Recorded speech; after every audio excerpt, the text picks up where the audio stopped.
Oh yeah, once you've had Rick Rack, you'll never go back. The ultimate motorcycle luggage rack solution. Forget those messy straps and bungee cords. Go strapless with a Rick Rack quick attach luggage system and quality bag. Head over to lawabidingbiker.com/store and get hooked up now. An email I have here for you.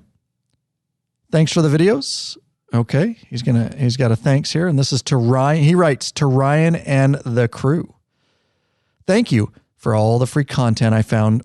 Your videos on accident. Thanks for all the free content. I found your videos on accident. I was tired of paying the dealership, so I began trying to educate myself, and I have been riding for several years, but never had the confidence to work on my own bike. So I had to shell out hundreds of dollars to the dealership.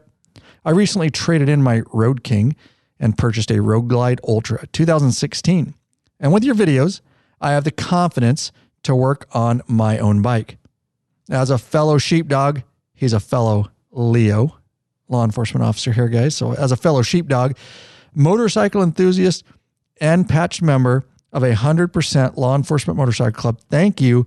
Keep up the great work. This is from Kevin Duran. Thank you, Kevin. We love to hear feedback. We want more feedback in 2021 from you guys. It's very easy, whether it's just a simple thanks or a quick story or even a question. Hit us up, lawabidingbiker.com/contact is our contact form. Shoot us an email, and even better yet, leave us a voicemail. We want more of those voicemails, guys. Right over there on that contact page, you can leave a voicemail right from the microphones built in your computer. From anywhere in the world, it's free. And we would like to hear your lovely voices. So hit us up, guys. Hit us up. Hey, Bikeaholics. Zero3D has a wide variety of innovative products for your Harley-Davidson and a brand new line for the all-new Honda Goldwing named Gold Strike. Top quality, affordable chrome, lighting, and comfort products. Zero Gold Strike are the motorcycle LED lighting innovators for CAN bus plug-and-play system compatibility. Head over to lawabidingbiker.com/store. Check out our full line of Zero 3D products. Want to ride longer? Are you tired of a sore and achy ass? Nobody likes an achy ass. You better fix it then with a high-quality butt buffer seat cushion. Head over to lawabidingbiker.com/store. Check out our full line of butt buffer seat cushions. We are selling the bejesus out of those things. We appreciate your guys' support. They're the real deal. Oh, yeah. Settling in, folks, for part 2 of an awesome Biker Talk 2-part series. We're going to pick it back up where we left off. Welcome back, you freaking Bikeaholics. This is the podcast for the motorcycle majority, the Big MM, also known as the 99%. That's right, large and in charge of the motorcycle scene more than any time in history. By being here, by listening. That's right, you're part of what we call the hashtag Biker Revolution. Me and my special guest do have just one question for you before we get started. What are you waiting for? Bikeaholics, mount up. Let us take you on another wild-ass ride. There you go, guys. Ryan Urlacher here, your host of the Law Abiding Biker podcast. And, of course, your high-tech redneck. I do, right here in the studio with me, still have, because it's part 2 of 2, Terry McDonough of Medford, Oregon, patron member. If you haven't listened to episode 1, part 1 of this, I should say, part 1 of a 2-part series, so we can pick up where we left off, you're going to have to go back and listen to part 1 is the way I would do it. Because we might grab onto a couple things that were mentioned back there and bring them to light here. It will help you have context in the conversation. New free video that I like to announce. Been out for a while. But check it out. It's My Harley-Davidson Heated Grips Broke. What you should know. You can get that video on our YouTube channel, of course, or lawabidingbiker.com/whatever episode number this is. It'll be in the show notes in your favorite podcast app, of course. And it's a little problem. Of course, we have our Harley Heated Grips install video over at lawabidingbiker.com/Harley Heated Grips. Long-time premium for sale video. Guys love it. Tons of positive reviews. Been selling it for many years. This is a quick tip and trick on a problem I've seen with some of the right grips coming unplugged. It's a really good little hack. I did it on several of our police bikes because they were coming unplugged up underneath the grip. Well, I show you a neat little trick in that video. Doesn't cost anything if you have some little bit of, anyways, very little supplies. You'll be able to do it right in your shop, and you'll know that you're not going to lose the heat on your right grip when that comes unplugged. It's assured to stay in there. It's just a little hack and something I tried one day and it worked. And of course, that's what we do here. I wanted to share it with you all. All right. Now we love our sponsors, our longtime sponsors, of course, but these folks are also sponsors of this episode and all episodes. They are our foundation, and these are some of our newest patron members: Mike O'Connor of Holland, New York; Candy Anderson; Trent DeFore, I believe, of Villa Rica, Georgia, and Villa Rica, Georgia, top tier; Bob Sternoff, not sure; Jeffrey Blome of Union, Illinois; Richard Hallowell of Punta Gorda, Florida; finishing off Craig Ohimi, top tier; John Franklin of DeForest, Wisconsin, top tier; and Michael Johnston, top tier. There you go, guys. lawabidingbiker.com/Patreon, Patreon. Pledge a certain amount per piece of content. No risk to you because you can put a monthly cap. There are benefits, of course, like t-shirts and stickers, access to the private Facebook group. It is a troll-free zone, one of the best forums around, guys. It really is. Years of content in there. And, of course, access to our live video broadcasts and live chat, access to podcasts months before everybody else gets them, and you top tier, access to our premium videos upon request. Loving our patron members as we're booming in 2021. Just simply could not do it without you guys. And another reason, several patron members over the years have been right here in the studio, as has Terry McDonough, who's sitting right across from me. And so we're going to pick it up from episode 2. Thanks for sticking around for part 2, Terry. You bet. It's been a good time. Yeah.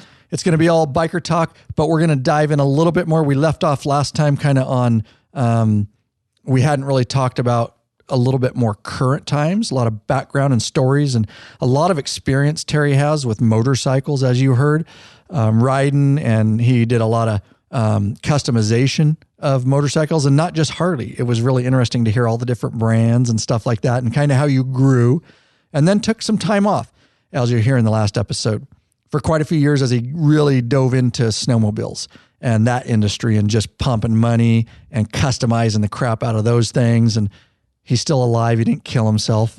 Sure, he came close a few times. Close. What was the closest? A frog's hair. Yeah? Oh, tell me a story about doing a hill, when you almost died. Doing a hill climb, the sled comes out from underneath you, flips over and smashes you right back down into the snow. Scary as shit. Oh, yeah. Landed right on top of me, still How running. much one of those sleds weigh? At that time, probably 450 pounds. My God. The track was still, on your back in powder snow. Yeah, and track was still running, because it hadn't come down to idle yet. What'd you do? I covered myself and got hit pretty hard. Really? Yeah. No broken bones. So how'd you get out? I just rolled down the hill with the sled. Okay. Yeah. So it didn't just pin you right there. It kept rolling. No, okay. Right. Yeah. The track was still running, hit me, and kept on going down the hill, and I just kind of rolled over and went down the hill. Dang, man. You were lucky to avoid avalanches. You never were in a serious. I was not in an avalanche, but there was a time where we were leaving an area, and one of the guys decided he wanted to go up this hill again. And as he went up, he got near the top as he was going to turn out, and the cornice broke, covered him up. He came down the hill. We didn't see him coming down, but he was under the snow for about 500 feet. Snow came down and stopped. And it's weird, but the snow makes a weird squeaking sound when it stops, and that much snow. When it's compacting? Yeah, it was huge. And so we rode over to where he was, we thought, because the way the gravity was, we figured, well, he drifted that direction. And we drove around to one side and then back to the other. And when we went around the one side, we saw a glove sticking out of the snow, and it was wiggling. His hand was in it. Good so God. was he. but we dug him out, and he was laying on his back on his snowmobile, but he was shook up pretty bad, bruises and stuff like that. Didn't break anything, and didn't tell his wife. Jesus. From that day forward, we bought beacons. You were not running beacons then. Had you not seen his hand, do you think he would be with us? We wouldn't know where he was. You could have only dug so long. I mean, you can, in that large area. Where do you start? Yeah, that's what I mean. What do you do? You don't. Yeah. He would have died right there. Right. If his hand wasn't above the snow, we would have never found him. He knows that too, right? Yep. Shit. That's got to be hard. He's our good friend today. Is he? Yeah, I bet he's a real good friend. That's a kind of friend that no matter what you do, they're friends for life, because holy shit. Yeah, it's scary. And so from that point on. Beacons. Yep. So, and me and my brother carried the beacons.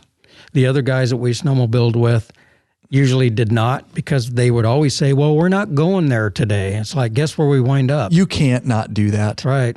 That's bullshit. Everybody's okay. Nobody got hurt, but yeah, it's scary. Damn. It's kind of what I tell Oscar.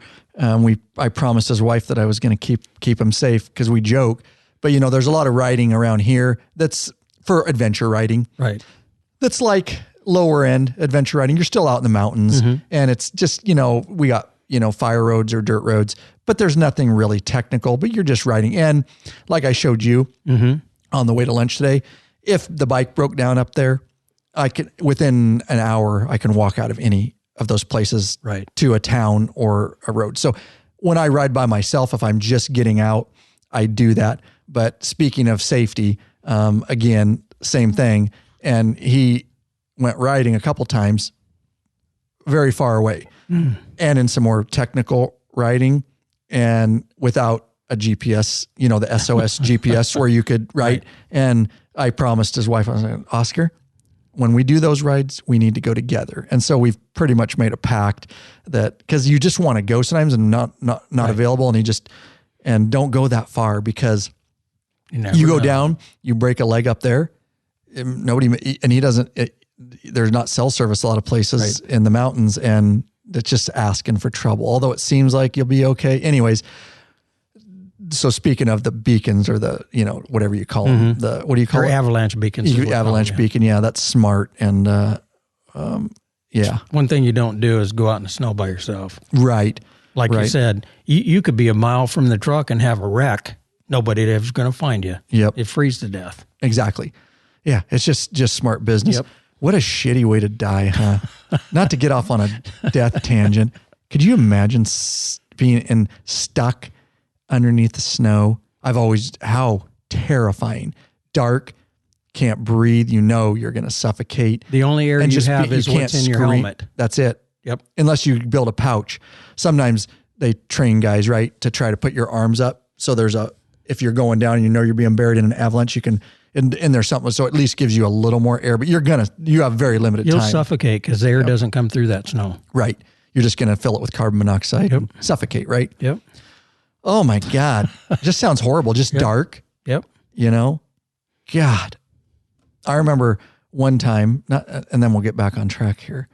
But the reason I'm terrified of that and scared, because I experienced just a little bit, and it wasn't an avalanche, but I was snowboarding, and I was well ahead or behind something, but we were going through the trees, and that's when I really learned, you don't come, because I used to go back in the trees by myself a lot, and then ungroomed and out of bounds of the ski areas. I did a lot of that.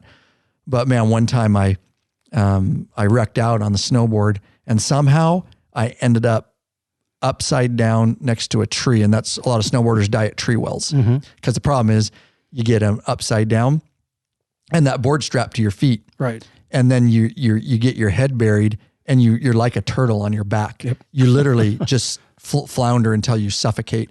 Well, the snow packed over my head, and it was tight, and it went black, and I couldn't hear anything. So from my chest up was buried in snow, and I just gave out and it was terrifying, because nobody was around, and you can't scream. And by the time they come back, and I just did this fighting, punching as much as I could, and I broke out of it and was able to get my face exposed. So, it was, that's scary shit. So I can only imagine being in a literal avalanche. So man, that was you ever have any other broken bones or stuff snowmobiling? Not me. My brother did. He broke a foot, got his foot caught in a track, and it wrapped around the rear wheel and broke his ankle. Oh my God. Ow. We were doing a hill climb in a gravel pit because we didn't have any place else to go. It was light snow. Well, you got to go anyway, right? Right. You got to get him out. Yeah. So test out that new motor. Yeah. He hooked something, and he went forward on the handlebars and cracked a couple of ribs. Oh, yeah. So we went home. Yeah, done for the day. I've got pictures of me hitting a tree with my leg. It didn't break, but yeah, it's painful. Yeah. The sled goes with you, and your foot's hooked into the side of it, and it's headed for a tree, and your leg is... It's going back. Going with the sled, and... it's a good way to break it. Oh, yeah. But it popped it out of the wheel well, so I was okay. But yeah. Painful, man. It's a good reminder. It is. That's when you're like, okay, that's a good reminder. I got out of that one. Next time I not get out of that. But that's all the fun of it. There, yeah, right. You know, hitting the trees. Yep. Yeah, right. Yeah, exactly. Same with snowboarding. Yeah. Unless you're just, not super experienced, like the snowmobilers just stay on the groom stuff. There are those people, and that's fine. But yeah, like me, it was all backcountry. I was in a few small avalanches, never got buried, but we were able to board out of them as they're starting. Mm-hmm. You can keep boarding, traversing. And so it gets sketchy when you do that, but that's where the fun is. That's where the fresh snow is, the untouched stuff, and peaceful. All right. So let's move into, we've been through all your background, a little more current times and why you're here sitting across from me and stuff. So at some point you got into sheet metal working. You went to sum it up a little bit. You're in the military. You went to the aircraft mechanic school. That didn't really pan out. And at some point you're getting into sheet metal working. How did this come about? Yeah. When I got back, I didn't have a job. So crazy things. My mom worked for the school district, and she found a job for me in the bus shop, mechanic shop. Okay. So I did that for, 6 or 8 months. Just working on buses and stuff? Yep. And that's not where I wanted to be. Zero experience in doing that, technically speaking. Yeah. But you're mechanical. Right. That's cool. I could do all that. You had skills. Right. Yeah. So that wasn't a problem, but I didn't want to be there. But, hey, one of those jobs. I've been there. $500 a month, man. You can't turn that down. Right. Yeah, exactly. You're living large back, living large, dude. So anyway, I was talking to my dad one day. $500 a month. Sorry. Yeah. It's crazy. It is crazy. But my dad was up at Southern Oregon College. They were doing a job up there plastering and whatnot. And I went up to see him for whatever reason. And he told me about so-and-so sheet metal guy. So I talked to him, and I went to school with him. I talked to him a little bit and said, well, maybe I'll try that. So I hit up a couple shops for months. Didn't need anybody. And so April of 73, I went into Brill Metal Works and talked to the boss in there. He says, well, okay, I'll keep your name here. And so about a week later, he says, when can you start work? So, okay. So that's where I started as an apprentice. It was a union shop, so I went to apprenticeship school and learned all the layout and all that type of thing, and worked there till he sold his shop. I worked for the new guy for a couple of years, and I left there, and I think it was 81. Took off on my own, been doing it ever since. So there's two different school of thoughts on that, because I'm curious.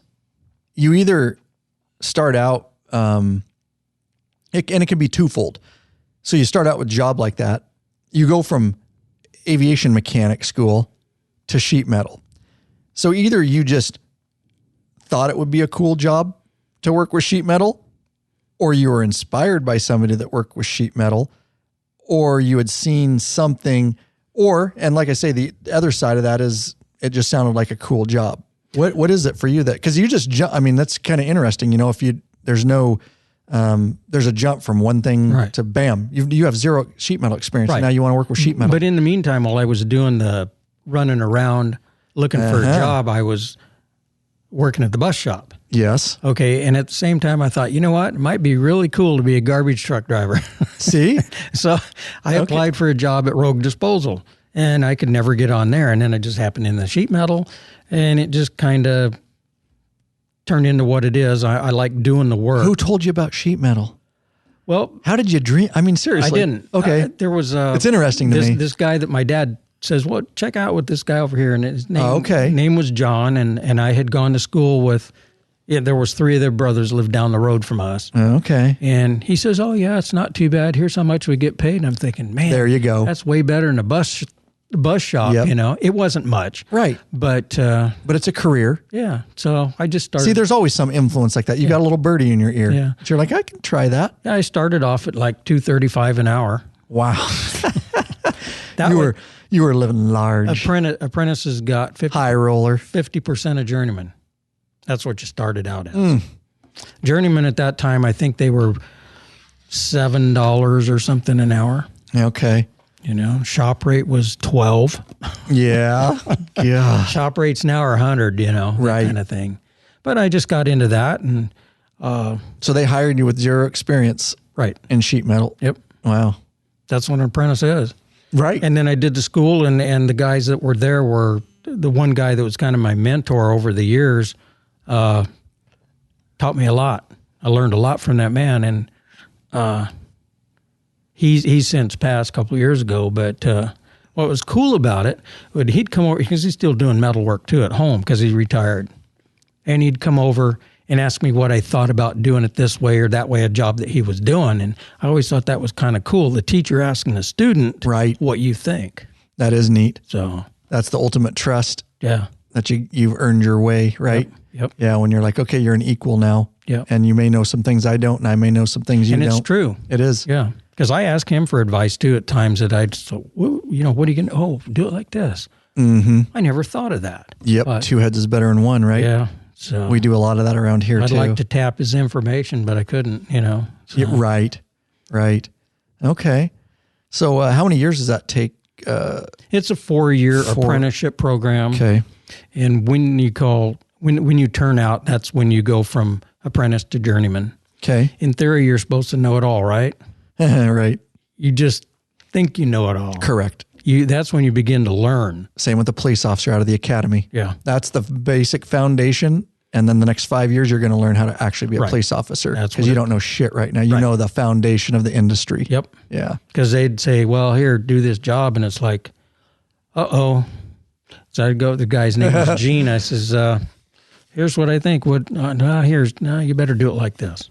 One of the other guys there I didn't get along too well with, he'd never tell me anything. He says, you're a journeyman, figured it out. There's always those guys. Yeah, there is. But there's only 4 of us in the shop. Okay. So it was a pretty tight little shop. Yeah. But, it was good. I'm glad I did it. Yeah. It's cool. And you like doing it, obviously. Yeah. There's times I think I'd like to do something else, but... That's no matter what you do. Yeah, brain surgery doesn't do it for me anymore. So right. One time, but not today. Yeah, it doesn't matter what career you're in. You always, that's human. That's human nature. Is you always want to do something different and more, and that's what we're curious creatures, right? Mm-hmm. That's and so that's normal. So how long did you stay in that shop? I mean, you were 4 years, and then did you just immediately leave after did you stay there and work? The funny thing is like, a lot of times you don't get along with the boss. None of us got along with the boss. He didn't know anything about sheet metal. He was an engineer from Train Company in Wisconsin, where they make heating air conditioning units. Oh. And he was an engineer background. It was a nightmare, and he finally, I quit there. The last week I worked for him, I made $50 that week. And I told him, I says, you need to lay me off. I need to do something different. I can't do that. Let's go outside and talk. He still laid me off. He did, huh? Yeah. So was this down in your area? Yeah. Okay. Yeah, it was right in Medford. Right in Medford. So that's where you did your apprenticeship and journeyman and all that. Okay. Yeah. So then what? You got your own metal shop? Yeah, bought tools and stuff and just started out doing that at home, and then I moved to the shop that you saw. Yeah, that I was in. Yeah. So I moved there like 21 years ago. Okay.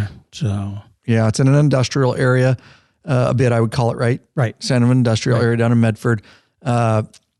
Interesting. So you started working out of your home. Are you just doing like odds and ends projects? Or, I mean, what? I do what I was doing at Brill's. I was taking on restaurant work, hanging hoods and building sinks and tables and drain boards and you name it. Same thing I do today. Mm-hmm. But it was a little tiny shop. didn't have a lot of room. Right. I moved into a bigger one, and you had the equipment you needed. Yeah. But that's something you gather over time too, right? Yeah, because I've added quite a bit since I've been where I'm at. Because that just allows you to do more or do it more efficiently, right? Yeah, more floor space, more tools. Yeah. Got to have tools, right? Right. Did you ever have anybody working for you? A couple different times. Yeah. But for the most part, usually what I've found is they don't do it quite the way you want it done. And some people just don't have it. I mean, they can do it, but it's like, come on, you need to fix this. It's like, some people just can't do it because a lot of my work is welding with stainless steel and different things. So it has to be cleaned up, polished, and be sanitary and all of this. And there's people that say they can, they really can't. But employees, one of the toughest things of business, right? They all say that is finding and retaining good people that can do it to your standard, that have the qualifications necessary. So same, it runs, across the industries like that.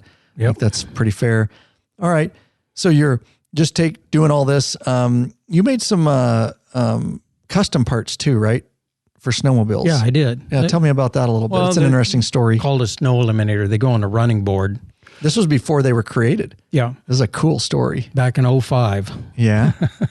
We built a set. Tell the audience what they do, because they aren't familiar with snowmobile, because they're commonplace now. Right. But you literally invented this shit. They're a part that goes on the running board. And you cut a hole out of your running board, mount these on with rivets, and it has large holes in it, so the snow drops through, and it has raised edges so your feet can get a good grip. And like a bear claws type. No snow buildup or anything on your running board. So that cured that problem. But we went to... Because before that, they were just running floorboards like on a Harley. They're just flat floorboards, right? They had dimples in them and some little holes or something. Don't let water run out. But, these things get iced up pretty bad. Yep. But so I started going in 2005 to Puyallup to the snow show. And it took off from there. People kind of... The snow show is like a large gathering, just like biker events where all the vendors are there and parts and from all over the Northwest. And dealers and just aftermarket people from everywhere. Yep. But then they took off pretty good. And, people started copying this, that, and the other. Then in 2012, manufacturers started changing things. And now every sled out there's got something like that on there. So my business on that end has kind of gone to nothing. I still sell them, but not like I used to.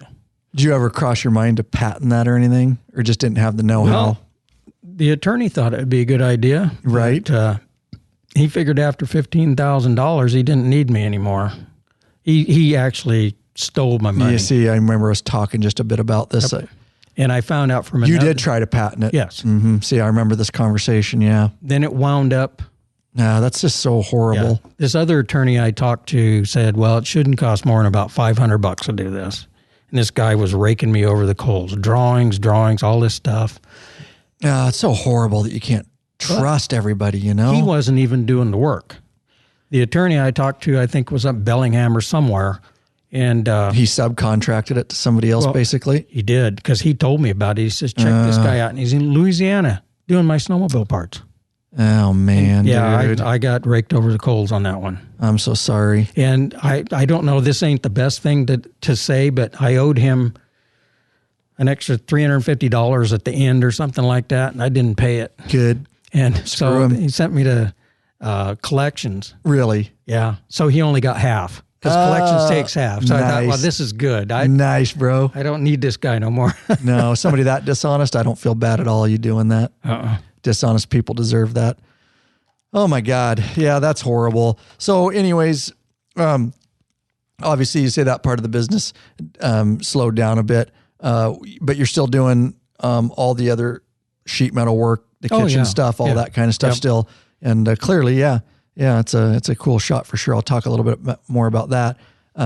So let's dive in. Now that we've got your background on sheet metal, let's talk about our story, which I brought up in episode 1. And I'll just remind you guys, at the Sturgis event, patron event ride this year, that was the first time I learned from Terry. I had met him at a previous event, patron member only ride and meetup. And he had asked me why I didn't have metal benches on metal tops for my workbench. He said, well, you don't know what you don't know.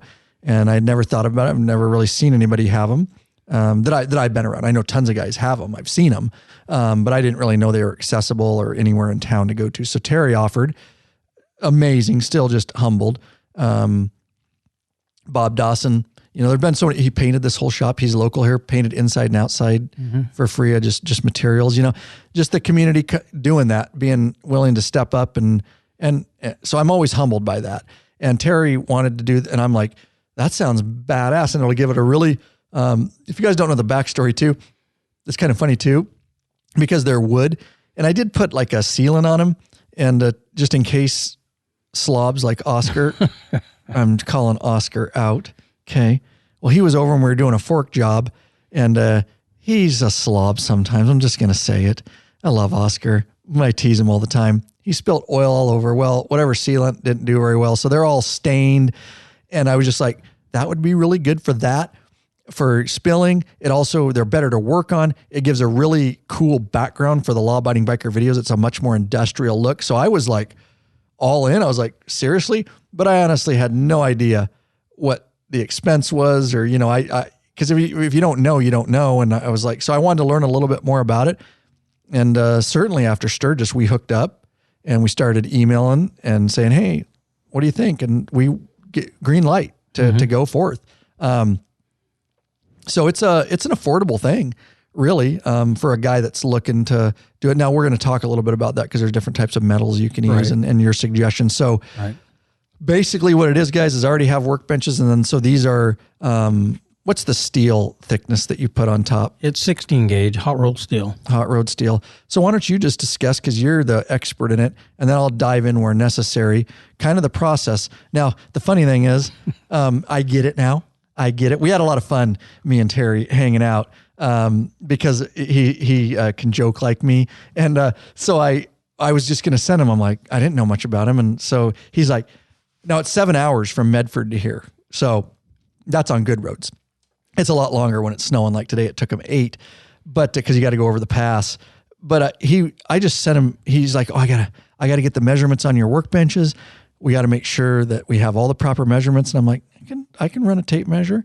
So I didn't know. So I go out and measure him. I send him pictures and I send him the measurements. And he's like, yeah, you mind if I still come up and measure those? And I'm like, well, yeah, hell yeah, come on up. I felt bad mostly because I'm like, that's a long drive to come take a few measurements.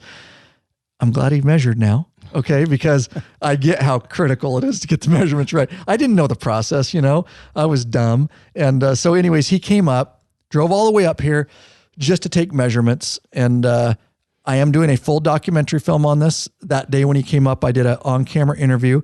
I got a bunch of shots of us prepping the workbenches, measuring, getting ready. And then I'll talk about,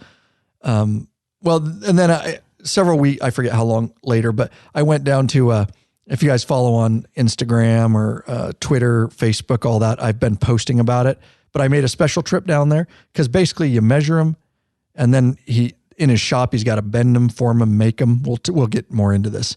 And then, so I filmed down there, and then he came back up here today to do the install and finalize, and I got more shots. So eventually it will be a really cool, it'll be what you need to know if you're going to get metal bench tops, what you need to know, tips, tricks, things like that, more informational, and then also a documentary behind the scenes of you doing it, working on it, and all that kind of stuff. So it'll be a lot of fun. So tell me the process in a little more detail. Obviously, we measure them. You go back down. What's the next in line after you get your measurements? Because it has to be precise, because you don't really stretch steel.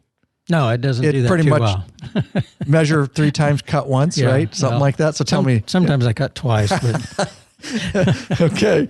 Just as far as taking the measurements, laying them out on the material, putting it in a shear.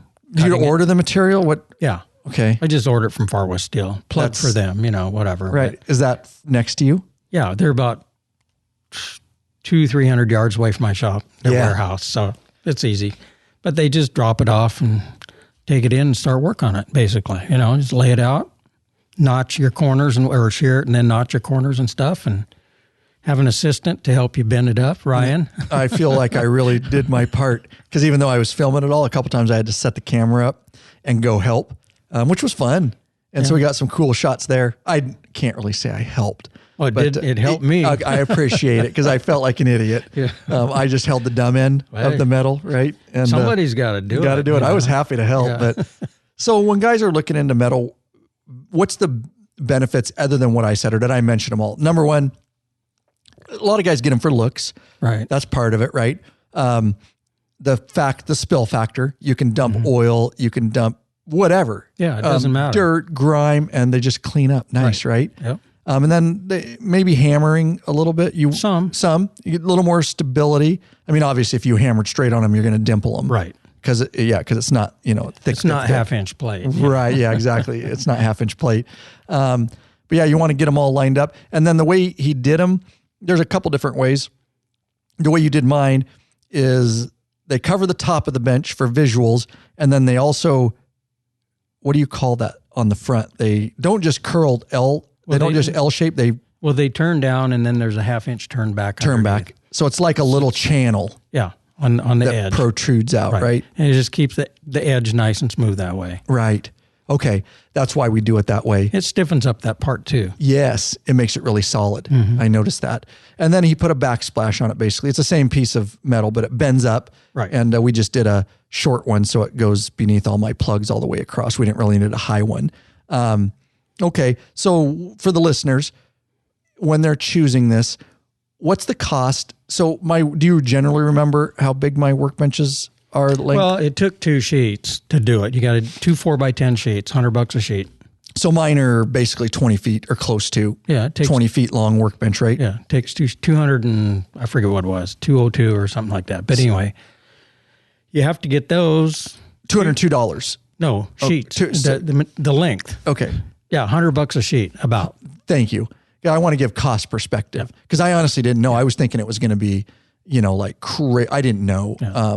So it's a couple for this size. So you guys can see for a 20-foot workbench, generally 200, 2 sheets, 100 and 100. Yeah. So materials, but we use what kind of steel? 16 gauge hot roll. 16 gauge hot roll. Is that the cheapest? Yeah, that's the cheapest you can get. If you go galvanized, it's a little bit more expensive. What does that do for you if a guy wants to do galvanized? Okay, it looks like that, but what's the benefit to it besides look? To me, there's none because you can scrape through the galvanized and it gets, it is, after a while, it's not really smooth to me. That's why I like the hot roll. The hot roll. What do they do? Do you know what the process is to make it galvanized rather than hot roll? They take cold roll sheet and they dip it into a galvanized sheet or take galvanized in a tank. I'm not quite sure how it rolls through the mill because it comes in coils. Okay. And they'll run a coil of cold roll and they'll run it through the process for galvanizing. Comes out the other side back onto another roll. And then they take it to wherever, these different metal companies that buy it, and they'll run it through a leveling line and shear it into 8 or 10 foot lengths or whatever. Okay. And that's how it is. How much more would the galvanized generally had I went galvanized? Maybe 20. Oh, so $20. Yeah, it's not horrible. A whole lot, but I've had galvanized countertops before, and I don't like them. How come? Just, I don't know. Okay. They just don't feel right. Okay. Yeah, right. I mean, there's nothing wrong with them. I just prefer hot roll or stainless, and stainless is kind of out of the question. Almost $300 a sheet. Okay. And we're looking at, if you guys don't know, in the studio here, we're looking at he's at a galvanized table. I bought it like that. It's got an industrial look, and I've got the microphone stands hooked to it and stuff. But so that's what we were referencing here in the studio. So if they want something else, where do they go from galvanized? Where are you moving up to now? Stainless or what? Yeah, it depends on how deep your pockets are, I guess. You go to stainless steel, What's the benefit of stainless steel if a guy wants to do that on his workbench besides the looks? It has that institutional look. Right. It has the kitchen, professional kitchen / Yep. The prison look. Right. Not really going to give you any more benefits for a workbench top. Correct. Just it looks cool. It looks cool. And it's shiny. It's how much more would have that been for me? Probably $400 more. Oh, wow. Because it's about $300 a sheet. Okay. Jumping up quite a bit. Yeah, go ahead. The thing with stainless steel is you can take a nylon brush and go across the stainless and it will scratch it. Yep. So they're not going to won't. stay looking like that if you're going to use them at all. Correct. Yeah, they dull with down tools and yeah. wire brushes. And I don't like it. If you got an overhead light looking down at it, it shines right back at you. That kind of thing. So, something to think about. See, those are the little things guys need to know. Yeah. Okay. And I didn't know what I was doing, and you recommended what we got, the hot roll. Hot roll. It just has a mill scale finish on it as it comes out of the mill, and they just roll it up, and that's good. They don't go take the process any farther. Yep. It's just very industrial looking to me, very mechanical, very shop-like to me. I like it. And it was... And it doesn't rust, right? Why don't you tell that story? So you're coming up today. Tell that story because it's interesting. Well, ODOT for Oregon sprays Oregon some Department of Transportation. Yeah, some kind of slime on the highway. And anyway, it was hanging out of my truck because it's too long for my truck and had the camper lid down. But the swirl from the back got all into the sheets wet. And they rusted on the trip over here. Just within, quick. Yeah, that's some serious within acid. Hours. Yeah. We got it off, so it looks great. But he showed up. He wasn't very happy. That's some chemical nastiness that they're throwing down on the road. Goes on your car too. Yeah, that happened by the time you hit all that slime. Oh, by Bend. So yeah, that's 150 miles. So that happened in like 5 hours, 6 hours, right? Yeah. Geez, Louise, man, that's crazy. Yeah, that's chemicals for sure. But we got it installed and got that off. So any other kinds of things they can should consider besides those three? Well, or not? It all depends. Workbench. Yeah, there's cold rolled steel. It's kind of got a dull. It's not dull, but it's a nice clean steel, but it does rust real easy as compared to this. Okay, it does. Yeah. All right. So that would be another option, but yeah. All right. So if it's not for looks, go with what I went with, basically. But it looks good. I think it looks great. And I guess specifically if you're like a stainless steel guy, you know, you're like, I have to have stainless steel. Right. Other than that, go with what I went with. Some people want copper, which I've done. Those are the libtards that like copper. They do like the copper. They do it, yeah. They don't pretty like soft copper, isn't it? It is. You can buy even though it's like 16 or 14 gauge type, that goes by the pound per square foot, but is it spendy? It is. Okay. It's 5 something a pound. Okay. Yeah. It gets up there really quick, but some people got to have it. Yeah. I guess if you're just doing I guess maybe some guys want a small one or they're just working on electronics on it. I don't know. It scratches so easy that's what and I'm saying. and everything. Yeah. Okay. Yeah. Okay. So those are our options as far as that goes. And then, so I go down there. Now you've got a really cool shop. You guys will see it when I eventually come out with the documentary film. I'm in the middle of Sturgis documentary at the time of this podcast. Pretty cool shop. The process is you've got quite a few different instruments in there that you've collected over the years. They're cool to look at. What do you call them? They're bending machine. Well, they bend it and 10-foot shear, which cuts it, right? Cuts it, and then a 10-foot brake to bend it. The brake. See, those are all the terms that I was learning. The brake. I've seen it all. Yeah. Just didn't know. So the brake bends it. Yep. Now you've got a really old school brake. I do. Which is cool. You can still buy them new, but they don't give you a fit. Tell you how you use that thing because it's going to be in the documentary. I got some great shots of you. Tell them how you do this. It's brute force. Well, it is. Tell them how this works. Well, you clamp your material in, and each end has a counterweight on it that you pull on. And it's like a huge handle thing. Yeah. And counterweight. The counterweight. It's like a big It's a ball. big steel ball. Yeah. It weighs 110 pounds, each one. And as I have it set up, it's got a little handle at the top, and I pull it backwards rather than sitting and stand in front of it and pull up. That's tough on your back and everything else. Right. So if you use your weight to counterbalance, go back the other way, and you saw that, it bends a lot easier that way. Mm-hmm. So now Terry's not a big guy. I'll tell you guys that. And when he's bending this steel, it is all his body weight.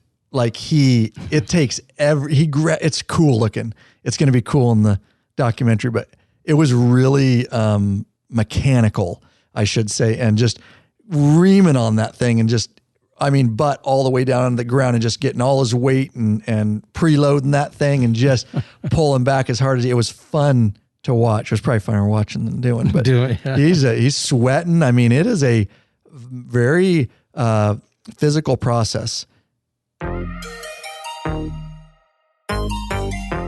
Ride longer and treat your ass with some respect already.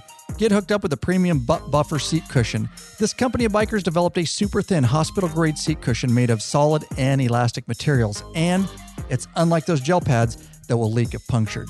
The butt buffer is designed not to slide around in your seat, fits all motorcycles, installs in seconds, easily cleans, and helps to dampen vibrations. With plenty of models to choose from, they assure you'll have a comfortable ass when riding. Head over to the Law Abiding Biker store and check out our lineup of butt buffer seat cushions.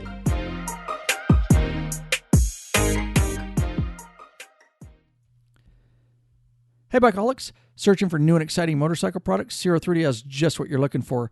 Check out their wide variety of innovative products for Harley-Davidson and Honda Goldwing motorcycles. Zero3D's got your back with chrome and black parts, lighting, and other comfort products. No modifying, cutting, grinding, or welding for an easy installation. That equals less time installing and more time riding. Zero3D has a design team with over 40 years experience with a passion for design and innovation. CAN bus made simple with a plug-and-play lighting system. They pride themselves on great customer service. Got a question? Email them. sales@zero3d.com. Give them a call, 715-808-0027. Check out your local Harley or Honda dealership and ask for Zero or Gold Strike parts. A new leader has emerged. Check out Zero3D's custom line of Gold Strike products for Honda Goldwings. Help support us. Head over to lawabidingbiker.com/store and check out our full line of Zero3D products. Are you searching for the easiest and quickest detachable luggage system for your motorcycle? Rick Rack has just what you're looking for. Forget those frustrating straps and bungee cords that can come loose and slap your paint. Check out one of Rick Rack's awesome quick attach strapless luggage rack systems. This father-son team designed something really special. You can't find it anywhere else. Yep, and these guys ride, so they truly understand the needs of bikers. The Rick Rack quick attach system is strong, durable, and secure with a lockable system. Also, check out their full line of quality touring bags to accompany your quick detach system. Once you use Rick Rack, you'll never go back. What are you waiting for, Bikeaholics? Head over lawabidingbiker.com/store and check out our full line of Rick Rack luggage systems. To use those kind. Right. Now, the new ones you said, you program them and crap and they do it all for you. I've got that press brake, but it wasn't quite as long. That's right. I needed to you do do that. Have that one. Right. But the old schools, what I learned, it's okay. But, I don't have 70 grand to replace it with. So that's what they cost. Yeah. Now you have one of the newer ones, like we said, but that just for this project wasn't quite long enough. Right. So you used your older one. Right. Yeah. And so when I was down there, that's pretty much, I got to learn and watch Terry basically. He had all the measurements. He did a lot of measuring. Double checking, because again, remember, once we bend all these, which he did that day when I was down there, probably took, I was filming too. So and we were visiting a couple hours. Yeah. I put us behind. I always do that when I'm filming, but, it was really neat to watch and it was fun spending time down there. Long drive, you made it twice now. But once it gets all bent and measured and all that kind of stuff, because remember, that has to be done right down there, because then Terry's got to drive it another 7 hours back up here. That's just one way, by the way, folks, one way.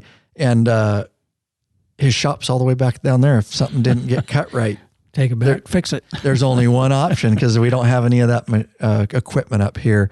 So it was a good time there, and I just want to let you know. And I enjoyed visiting your shop, and I think I got some really great shots. Anything else about that process? I mean, a couple hours, if a guy's looking at these workbenches, so we're talking mine, just generally speaking, because I'm just trying to give the audience, so we're 200 into product generally. Yeah. And if I wasn't there screwing you up and getting in your way, how long would that normally take you? And at how much an hour can a guy look? I'd probably run it out about an hour a piece. Okay. Which about $80 an hour. Okay. So we're 160 for labor, generally speaking. and then all right, 200 for the material. 200 for them. So 160. So, yep. So 360 so far. Yeah. All right. But then there's, if you're going to install it for the guy, what are you looking at there? 7 hours travel time. Right. You get per diem. Yeah. You get meals, expenses, hotel. Yeah. Right. Yeah. Yeah. To install them. Well, you saw. If it was locally, yeah, right? it depends on what problems you might run into. But if it goes smooth, you're only looking at an hour for that. So. And you're charging basically the same. Yeah. Is that normally what guys in your industry are going to charge? Some will, I mean, it fluctuates a little bit. So 80 to 100? Well, I've seen some of it 135. Really? You can't do it. I can't do it. That's too much. You're an honest guy, man. Really. The one that I looked at the other day, their standard shop rate, $90 an hour. Rush jobs are $135. Wow. But people pay it. They don't pay me. They go someplace else. Right. If I tell them, it's going to be $150. Well, that's a lot of money. Yeah. Okay. You got material and you got labor in it. Somebody's got to do it. Who's going to buy that shear when it breaks? Right. So. Right. Yeah. Not when it breaks. It's not going to break. Right. Yeah. There you go. Can't break. Positive thinking. It's too old. It can't break. That's right. They made good stuff back then. Right. So in your area, you could be, if you don't have access to anybody else, but you would say that would be high if they're going to hire this out. Maybe look around. Is that what you're saying? What, this high or? No, the 135. Oh yeah, that's way too high. Okay. So that's what I'm saying for the audience sake. Right. If they get that, they may look around a little bit. Right. Yep. Somewhere 80 to 100. Yep. Somewhere in there. That's more reasonable. Would be reasonable for an hourly. Yeah. For somebody with your skills. You take your car to a mechanic, it's $120 an hour. Right. So what do they know? They're just going off a computer. They plug it in, tells them what's wrong. Exactly. I don't do that. I take a flat piece of metal and make something out of it. Yep. So it's a lot of difference. And there's so many different things. Yeah. When I was just listening to you off mics, different projects you had, just all the different stuff that people need made out of sheet metal. Boxes, one box for a trailer, you said, right. And just different people come into your shop and want all different kinds of things. And you're really, like I said, and I believe back in episode or part 1 of this is, to me, it's really just an art. You're taking a vision that somebody has and they need something, and then they're expecting you to create it. Right. Right. Yeah. Whatever comes through the door, I do. What's been your most difficult? Can you think of this guy came to me, I took it, but it was one of the most difficult things I've ever done, or it really helped you grow as a metal worker? I don't think I've had any of those like that, because I like the challenge part. But the most stressful is when I make a stainless steel countertop for our residence. Okay. And it has to be welded from corner to corner to make an L shape. Mm-hmm. And it's got to be flat when it's done. Because if it ain't, you're going to hear about it. Oh, especially somebody doing that in their home. They sit there and they look at it every day. Yep. So it's got to be just as flat as the sheet is when you get it. And that to me is the most difficult. Still stress you out a little bit? It's stressful to make it flat. Yeah. You got to do a lot of stuff to keep it that way. Anything else? Yeah, that's easy. Okay. To me, that would be it. You've got a lot of years experience. Yeah. So, okay. It works, but it takes time. Yeah. Do you ever purposely not take those projects because you're like, I don't need to do that anymore and stress myself? I say I do, but I don't. I got it. It's worth the money. Okay. Yeah, right. Good job. I charge extra because of that. I add more time in it because it takes time. Mm-hmm. And that's the stress side of it that they're paying for. Right. Because I can weld it up, grind off, and it's just great, but it ain't going to be perfect. Perfect. If they want perfection, you're going to pay for it. Yep. Yep. And not everybody can do that. Nope. A new guy probably can't do that very well. That takes a lot of practice. I remember when I was starting out doing stuff like that for dish tables and things for dishwashing rooms and restaurants. Mm-hmm. It doesn't matter if it's got a little warp to it because they're going to beat the crap out of it anyway. But some of them I didn't really like, but the other guys in the shop said, don't worry about it. Just put a hat section under it. It'll straighten out it enough. It'll be fine. But you can't do that for a house. Right. No. Especially these women. They just sit there and they look at this stuff and they just... I'll tell you right now. That's what I was just going to say. The wife's, depending on, especially my wife, that's her area. Oh. You know what I mean? And she would look at every little thing. Yep. Yeah, so I get it. Yeah. Usually with those jobs, you go a little heavier material. This is 16. I would do 14 gauge, which is a little bit thicker.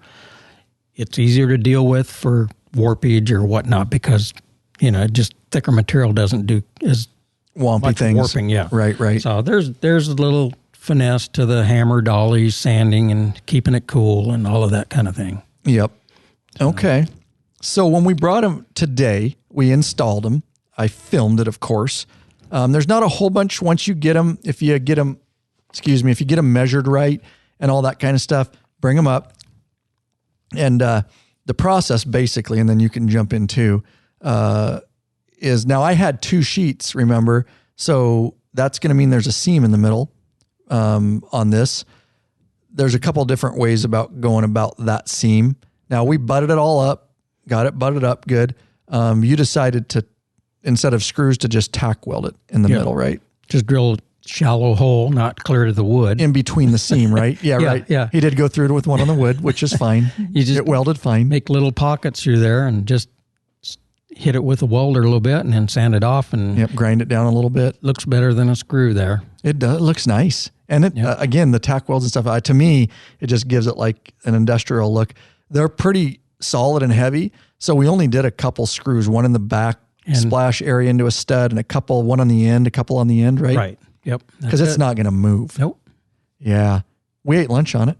We did. Went down and got some authentic Mexican food and brought it back and we tested it out. Yeah, we did. Did you test it for Oscar? No. Well, yeah. Well, you took the picture of the correct the hot sauce on it. You spilled hot sauce all over it, and I was like, I don't care anymore. It's Oscar. It's officially Oscar proof. Yep.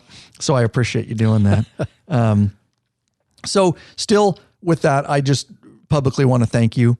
Amazing Glad job. To do it. It's wait till you guys see it in the videos and in the documentary. Now you're going to see it in the background. You know where it came from. Never, like I said, thought I would have it. Now that I have them, I'm like, that would be like a must if I, built another shop or something. I can't wait to work on it. Especially it's a film studio. It's just going to look really cool. Yeah. And again, Oscar proof is the biggest thing. And I covered up that big oil stain that he did. Yeah. I was glad to see that go. I still got to mount my vise. I'm going to have to drill some holes and stuff, but I'll get that done.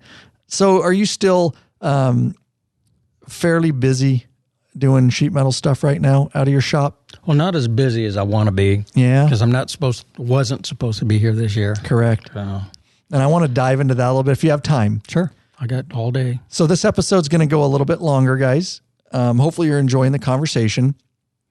I want to talk about the other life. The other life. And he's not a gigolo. Yeah. Okay. He may be, but he hasn't. It's really not the dark side either. It's a light side. It is. Yeah, exactly. We're going to talk. Terry has a really interesting story. This is completely outside of the workbenches and motorcycle stuff for the most part, but some stuff I want to dive into because we had lunch when he was up here last time and I got just a taste of it, but he was not supposed to be here this year. But you have your shop all year. You've just been gone the last few. So tell me this, how you got hooked up with this gig and what drew you to do what we're about to talk about. A little internet surfing. That's all it was. Yeah. How many years ago was that? Been about 5 years ago. Yeah. Yep. Mm-hmm. And what is this? What are you searching for at this time? Because I do a lot of this. I wasn't searching for anything particular. I was just looking, Mm-hmm. Seeing what jobs are out there and all this type of thing. And were you looking for something different, or was it because the shop was slow? Just something different to do. Midlife crisis. Right. Yeah. And hey, something you call it what you want, but freely admit it. Yeah. I own my midlife crises. Some guys get embarrassed on it, and we all got them. And we want to do something. I said it before in this episode. We're curious creatures. Yeah. And I thought it'd be kind of cool to do something off the wall. Mm-hmm. I mean, it's kind of off the wall, I guess. It's off the continent anyhow. But yeah. Can I ask you this real quick? Because it makes a difference to me. Before we dive into that, I meant to ask you in the last episode. All this time, we haven't talked about wife, kids. There's no need to. Never got into that. Both of them are dead. One for Terry. One for Terry. Okay. But you know what? We did talk about it a little bit at lunch. I learned a little bit about it, but yeah. So that was early on younger? It was a while back. Probably. Wow.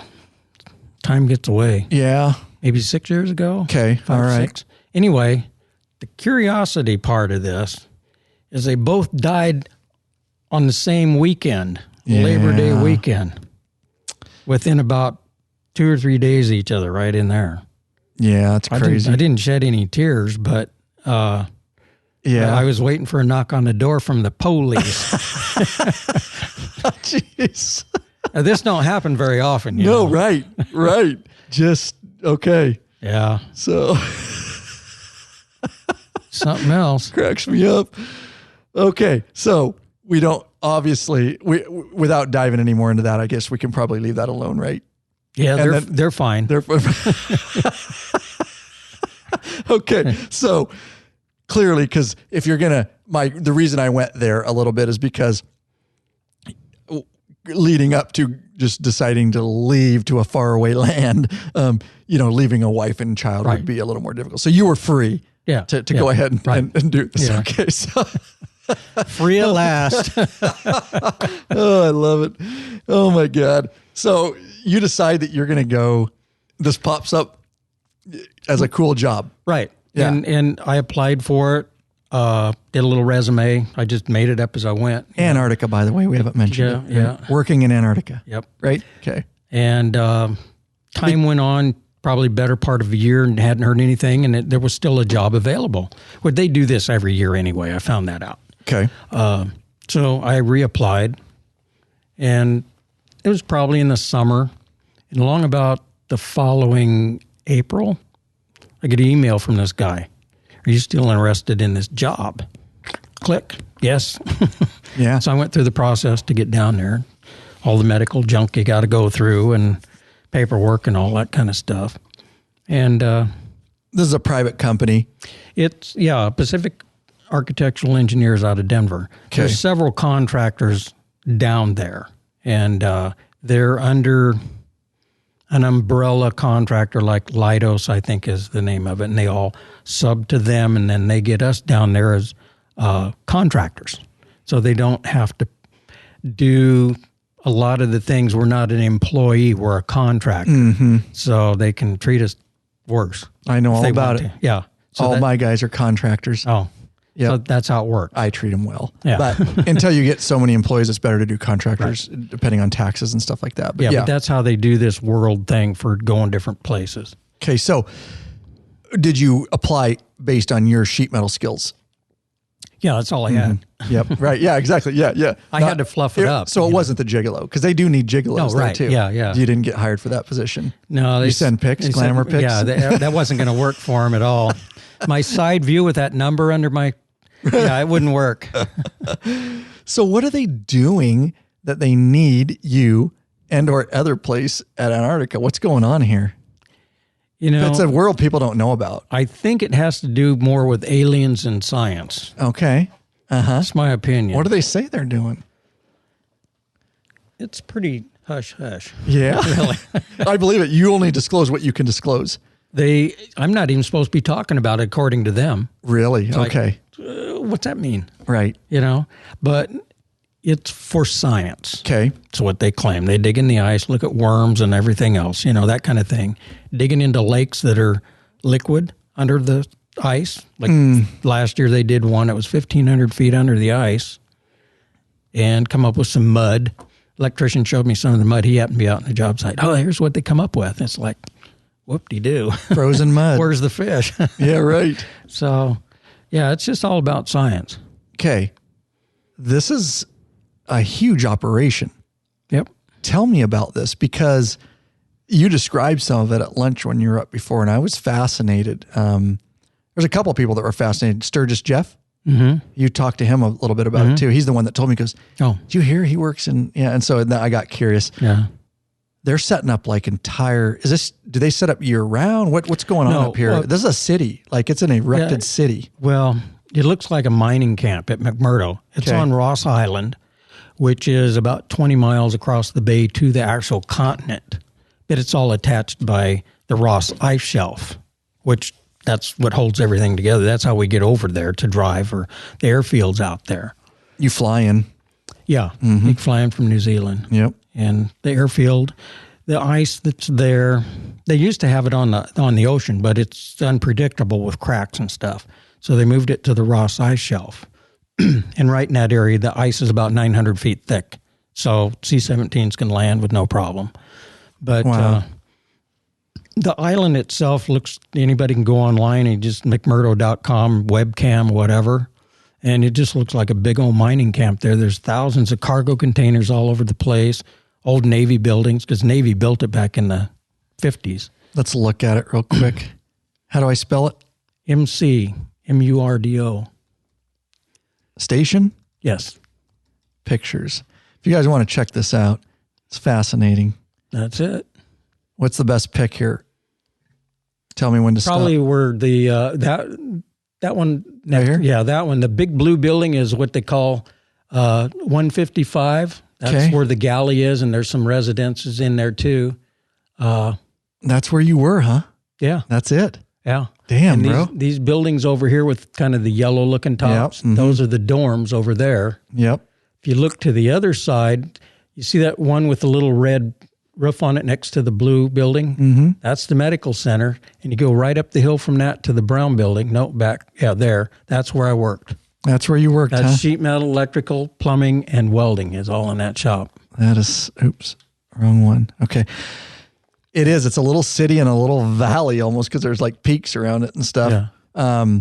But it's all just volcanic gravel. There's no dirt. There's no insects. There's nothing that grows there. Nothing. It's just ice and God-forsaken land, really. It is. Now, does this run year round? Yeah. It does. Yep. Okay. And you've got because it's in the middle of nowhere, I just want to put this in perspective. They feed you and stuff. So you said there's one bar. Two bars. I remember that. 2 bars. Yeah, there's Southern and Gallagher's. Southern and which one's better? Southern. If you ever find yourself in Antarctica at the camp, go to Southern. If you heard it. The regular public isn't allowed here. No. Strictly it's just employee contractors. Yeah. You've got to have, do you need security clearances and stuff for here? Probably not much. Okay. I didn't go through a security check. Okay, that's what I wondered. All right. And so they're doing, obviously this is the camp, you're doing projects all around. Are people traveling well outside here to do their experiments? They go out to camps. Okay. They'll fly them out with helicopter, or they got a couple C-130s there. The Air Force comes in with those. Okay. And they've got skis on them. So they'll fly them out to these different points every year. They fly them out in the summertime, haul all this gear out there, set the camps up. They're there till about January. Then they fly out, gather all the stuff up, and bring it back.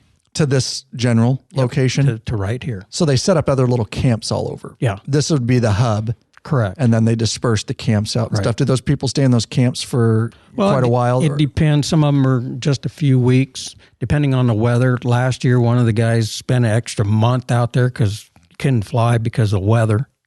The weather's a big factor down there. Even though it's summertime, that's what it looks like in the summer. Yeah. So, are you getting, as a sheet metal worker, are you getting shipped to the camps then too?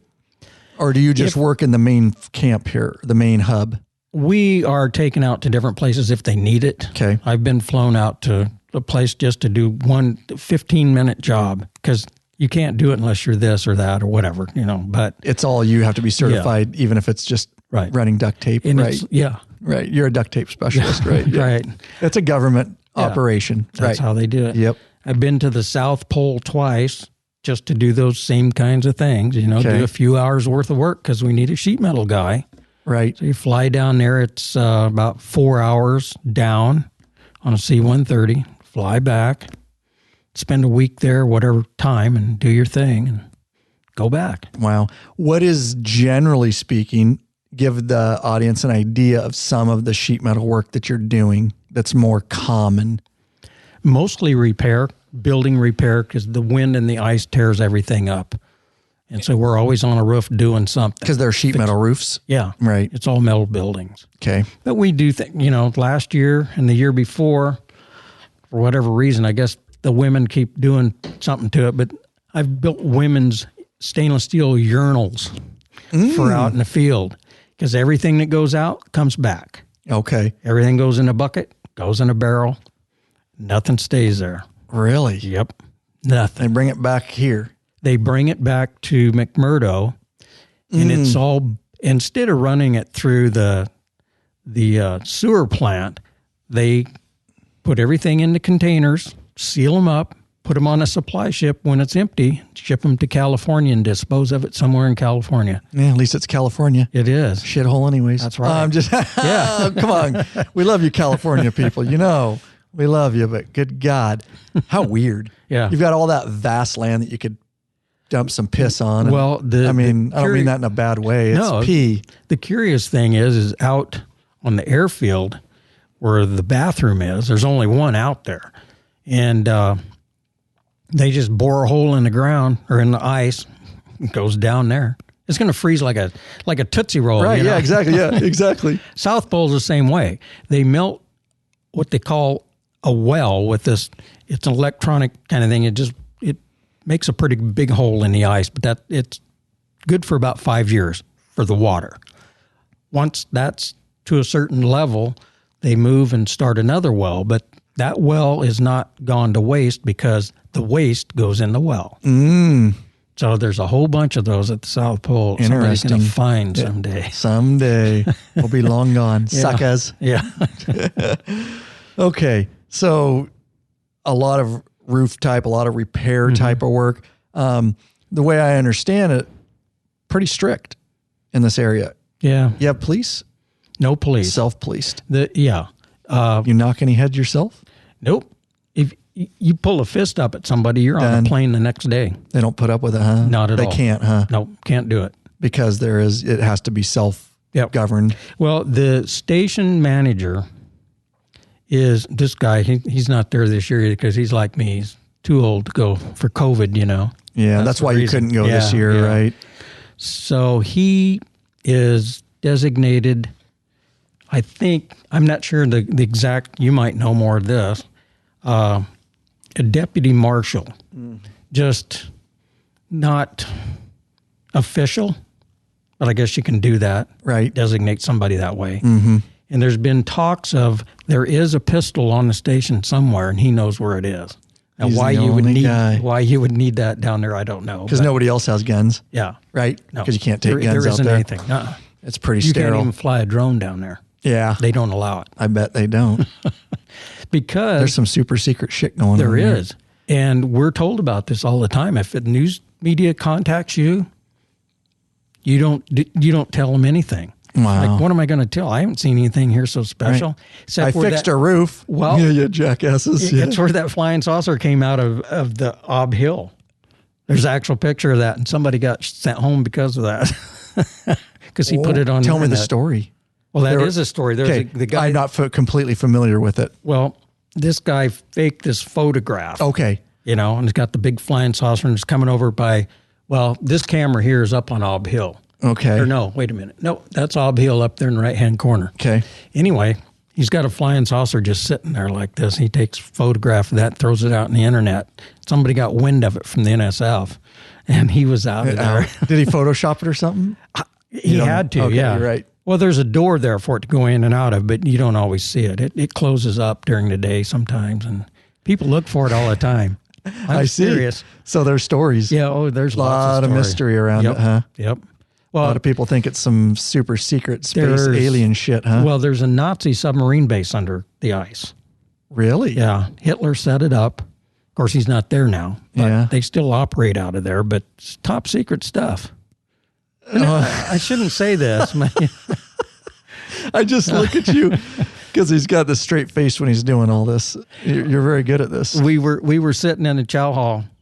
Oh, the stories just keep going, huh? Oh, yeah. And there was this electrician there, and that was his first year there or something. But anyway, we're just sitting around there talking after we got done eating. And he was talking about different things, and I got off on the flat earth thing, and because that Antarctica is the border to the flat Earth. Okay. So nothing goes beyond the ice. It surrounds the flat Earth. And I got off onto that, and I started talking about different things and how they operate under the ice and doing. I was just going on. And this guy, he gets this weird look on his face after a while, and he says, "This guy's serious, isn't he?" Yeah. No, I was. I like making up stories as I go that way. It's great. Yeah, do it with a straight face. Yeah, it's easy. I start buying it for a second. Well, there's a guy on the internet that claims the Earth is flat. There's a lot of them. Right. But he's got a picture at the South Pole. And at the South Pole, there's an area out there where there's a bunch of flags and stuff that go out a ways. And the wind's blowing, and he's looking at the flags moving, but he's also looking at the shadow that they make on the ice. And there's a period of time during the day that there is no shadow. Mm-hmm. So that proves a flat Earth, because if it was round Earth, then it would keep going around that. And he has a picture of the South Pole Station in the background with a big plume of smoke. It's fog coming up and going across the backside of the station. And that is something to obscure some top secret thing that's down there. And he knows that's why it's there. Yeah. Wow. But that's just where the exhaust is from the power plant. That's all that's coming up back there. But he's never been there. Right. He's got all these pictures talking about it, and it's bizarre listening to these people. Good I can get on that kick real quick. Takes all kinds, doesn't it? Keeps life interesting. It does. Keeps the world going round, if it's round. It's not. I've seen the flat part. Yes. The South Pole, it's as flat as you can see. As far as you can see, it's flat. Yeah, just nothingness. Nothing. Crazy. How long a stints are you doing up there? You're up 6 months. 6 months? Down. Sorry. I always say that. I know. Everybody does. You're so right. You're so right. So 6 months at a time, and then you come home for 6 months. Right. Not riding any bikes up there, are you? No. They don't let you ship the old HD up there? No. Down there. Down there. There you go. I'm going to keep saying it, bro. I've got a picture somewhere. Somebody built a motorcycle down there with a ski and a track that they scrounge all this stuff from the snowmobile shop. Right. It run at one time, but not very good. But it's a picture thing is all it is. But yeah, that's funny. Yeah. A lot of downtime down there? Not really. I said down there. Yeah, you did. You got it right that time. 9 hours a day, 6 days a week. Okay. And Sunday is your day off to do whatever. Go to the bar, one of the two bars. Well, you do that at night. Right. Okay, you do that at the night. Right. Yeah, it opens at 7. They rip you off on price? $3 a beer. Can of beer. That's not bad. Well, I mean, I paid worse in the States. Well, yeah. In New Zealand, it's like $9 for a glass of beer. Yeah, Depends on where you go. Yeah, it's really expensive. Yeah. But most of this beer is old. Some of the guys have found, 5-year-old dates on the cans of beer. Wow. It tastes like it. You drink it anyways. Oh, you got to. You got no other choice. That's all there is. You ain't running to the grocery store. No. Well, they got liquor, too, if you want to do that. So. Yeah. How's the internet up there? Down there. I didn't say anything. I got it. It's slower than dial-up. Yeah. That's what to watch a video like one of yours or something, if you got a 15-minute video, it might take you an hour or so to get through it. Wow. In little spurts.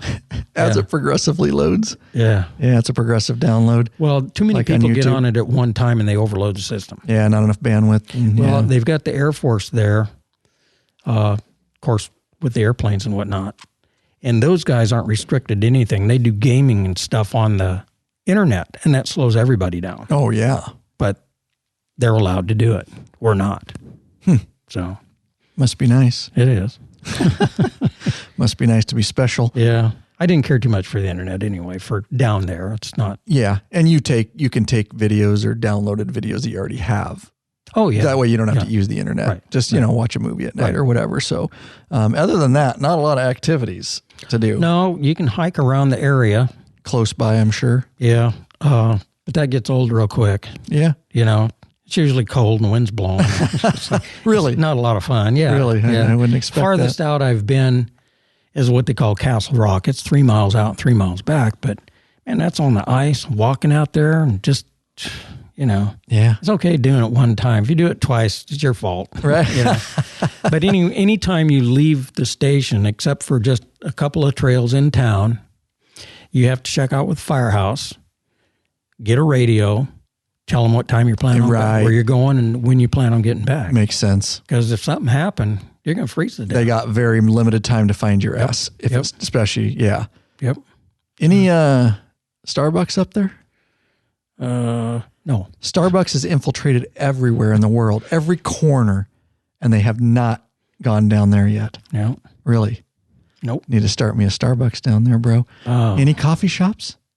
Nope. Are you freaking... Dude, I would die. That coffee... Dude, I would die. That coffee's like battery acid, man. It burned the bottom out of a cup. Jesus. It's terrible. For that reason alone, it sounds cool experience. I can't go without a decent coffee. They're calling it the McMurdo grind, man. Is that it? It's terrible. Oh, my God. Yeah. That's funny because they got everything else. Hospital.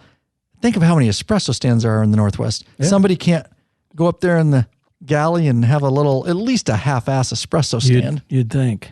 Wow. They can't even fry beans right down there. It's bad, huh? You have to eat what I mean, there's no other choice, right? No. Like there's no restaurant. The bar doesn't have food. No. The one bar did have food. Well, both of them did at one time, but they quit that. Okay. But so you eat what they're serving that night. Yeah, okay. It's a buffet, and you just go through, pick what you want. Yep. The reason probably lose a lot of weight. Well, be a good some diet plan. Gain weight. Do they really? Yeah, they eat a lot because they're bored. Or something. These guys pile their plates so full, and it's like it's a buffet. Oh, yeah. That's what you do. It's free. Oscar would. Oscar would. If it's free and it's a buffet, Oscar would gain like 90 pounds. But this new guy came in last year, a refrigeration guy, and because he's in our department, so we all sit at the table to eat, that kind of thing. And he's going on about how good the food was, and we're all looking around, and it's like, So time went on, and about halfway through the season, he says, man, this food's getting bad. Yeah, it's been bad. It's been bad. Yeah, it's catching up with you. Yeah. Yeah. Now, you talked a little bit about, there's like, I don't know, hopefully you can talk about this, like ice tunnels. Well, there's stuff. Yeah. You have to go down there sometimes. There's an actual ice tunnel at the South Pole where they have utilities and things. Is that where you were telling me? Probably one of them, yeah. There's claimed to be... You're telling me how freaking cold they were. Like they stay at constant minus temperature. 60. And that's what they stay. Right, like year round. Jesus. Yeah. And the ice tunnel's like 2,000 feet long. That's where they keep... It's where all the sewer pipes run, right? Water pipes, yep. That's how they do it. Yeah, it's just a little tunnel going down through there. It's about 8 foot tall and maybe 6-8 foot wide in places. Sounds like hell. They've got little shrines down there, too, dedicated to different people. They just hack in the wall. One of them was Buzz Aldrin. He's got stuff down there, too, because he couldn't make it. He went down there and got altitude sickness, and they had to fly him out. Oh, that is hilarious. An astronaut, Oh, my God. That's a great story. Yeah. South Pole. True story. Yeah. Yeah. South Pole sits at 10,000 feet. Okay. It varies between 9, it's actual 9-something, but depending on the barometric pressure, it can go up as high as a little over 11,000 feet as far as how you feel. Okay. But the actual is, I don't know, 9,700 or something like that. Yeah. Right at 10,000 feet. Do they, speaking of 60 below, do you take your own gear or do they provide specific gear for you to suit up in and stuff? Well, we're issued boots, a jacket, Carhartt bibs, and a hat, gloves, and some fleece stuff, if you want a fleece pants and fleece shirt. But other than that, that's it. And you don't need more than that. You just wear long johns all the time. Okay. And then have typically... Dude, I'd be rocking my heated gear. Well, it'd be nice if you had a battery-powered jacket. That's what I have. Yeah. I got 3 batteries. Yeah. That'd be nice. Buy some batteries, dude. Yep. One of these gerbing vests. Whew. Yeah. Hell, I wear that around here in the winter when I'm flying, drones and stuff. Yeah. But when I'm there in the shop, I'm dressed just like I am right now. Yeah, inside. No big deal. Right. And if I go from the workshop down to the galley, I just put on the red jacket and a sock hat. That's it, because you're only out there for a few minutes. It's not so bad. But if you're going to spend any time out there, it gets really cold. They must have some massive, massive generators running the city. I think there's 3 there. Okay. They don't all run at the same time. They got backups and you got to. And there's some of the biggest cat builds that's there. They're huge. I can only imagine. They're 30, I don't know the exact number. Somebody might know that. 3700s or somewhere up in there. They're just great big. And like 60 gallons for an oil change, that kind of thing. But wow. Yeah. The one at South Pole is pretty neat too. They got 3 down there, a little one and 2 big ones. They got to have backup. Yeah, you can't be without heat and power. And some of the heating through the dorms and everything is done by the generator room, because what comes off of that, they'll run that. The heat, they pipe it. Yep. Yeah. So good use of resources. Yeah, because the rest of it is all JP fuel. That's what they run for diesel. Yeah. Because the airplanes use it and the trucks use it and equipment and everything else. So makes it easy. Yeah. They're going to have a bunch of different types of fuel. Yeah. They got gasoline, for the trucks and different things like that, the pickups. Yeah. But all the other equipment's diesel. Yeah. So. Wow. You're going to do it. So you were going to go this year. Right. I was all set to go October 1st. You were pretty bummed, huh? Yep. I got a hold of my supervisor. Well, I was told by Texas Medical, that's where we do all our medical things through, that I was NPQ'd, which I was not qualified to go. And I got all pretty irate about that. And they emailed me back a couple times. It's not our fault, this, that, and the other. And so I got a hold of supervisor and a couple other people and signed waivers and all this. And supervisor, when I talked to him, he says, they just say we're too old. COVID risk.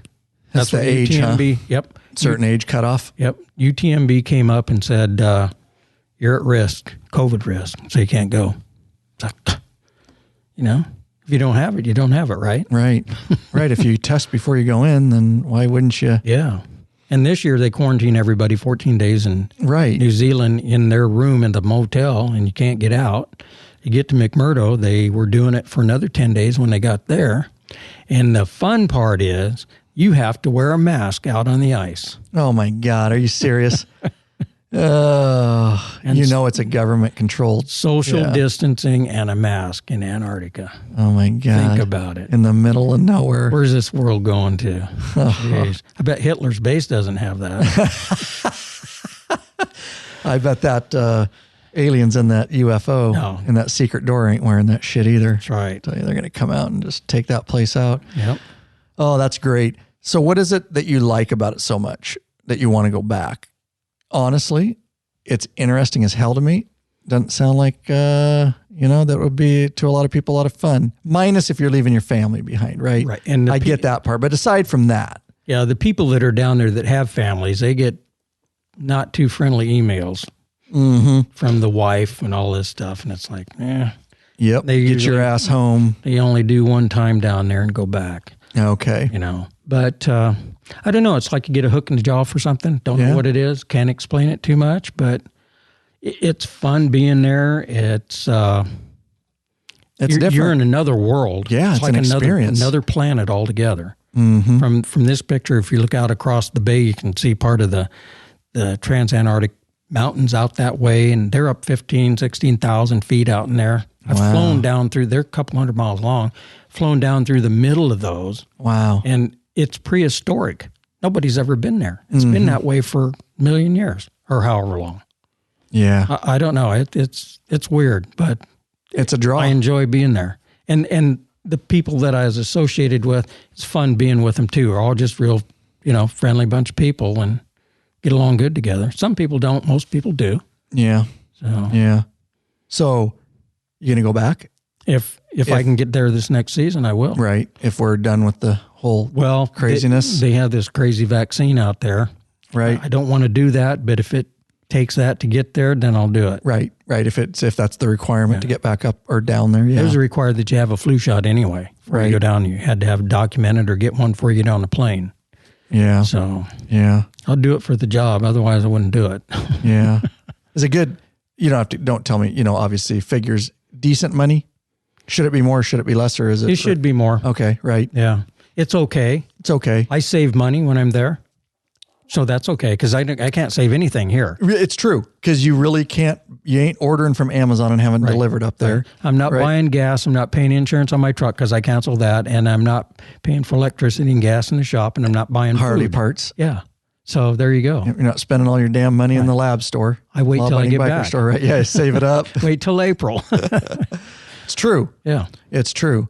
Very, very interesting. Very interesting. Thanks for, I want to talk a little bit about that because it does fascinate me. I get your draw, even though I couldn't do it because of a family, at this juncture in my life, but I get why it would be like, there's not a lot of better people that are going to ever have that experience, you know?